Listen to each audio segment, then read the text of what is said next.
आशीर्वाद हृदय प्रसन्न हुआ और तुम्हारे लिए शुभ मंगल कामना की। वरदान तुमने तपस्या की, साधना की और मांग की, उसकी पूर्ति हुई। और कृपा भगवान की तरफ से अहेतु की होती है, इसमें कोई हेतु नहीं होता है।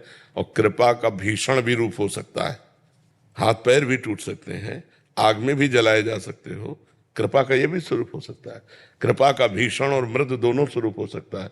कुसुम से भी कोमल और वज्र से भी कठोर कृपा का स्वरूप हो सकता है।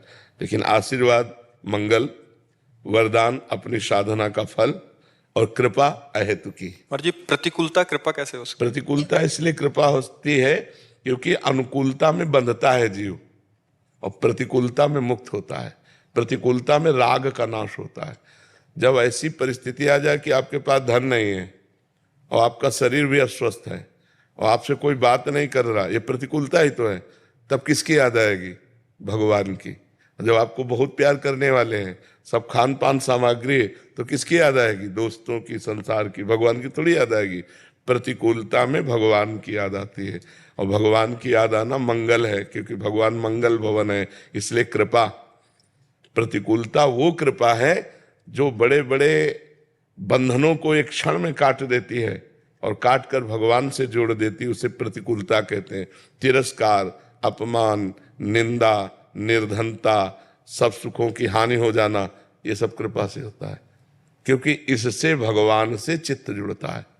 और जब अनुकूलता, सम्मान, प्रतिष्ठा, धन बढ़ना, इससे संसार से मन, और संसार से मन जुड़ने का मतलब है संसार नाशवान, हमारा समय व्यर्थ गया। और भगवान से मन जोड़ने का मतलब है अविनाशी, हमारा समय सार्थक हुआ। तो समय सार्थक हुआ, कृपा हो गई। समय व्यर्थ चला गया, हम कृपा से वंचित रह गए। इसलिए भक्तों ने, संतों ने इसे कृपा कहा है। जी हम तो सम्मान, यश, प्रतिष्ठा और जो अपने मन अनुकूल होना, इसी को कृपा मानते हैं, पर इसको तो हम उस समय समझ ही नहीं आता। हाँ, तो इसीलिए भगवान अपनी तरफ से देते हैं, भी तुम्हारी चाह थोड़ी करते हैं, अपनी तरफ से देते हैं।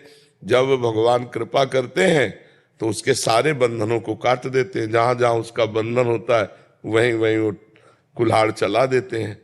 फिर आखिरकार रो के भगवान की तरफ चलना पड़ता है। सारे दरवाजे बंद कर देते हैं, अपना दरवाजा खुला कर देते हैं। कृपा है।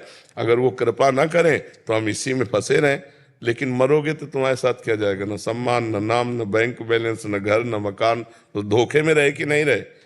स्त्री, पुत्र, परिवार, घर, मकान, बैंक बैलेंस सब आपका यही रह जाएगा, आपके साथ कुछ नहीं जाएगा। अगर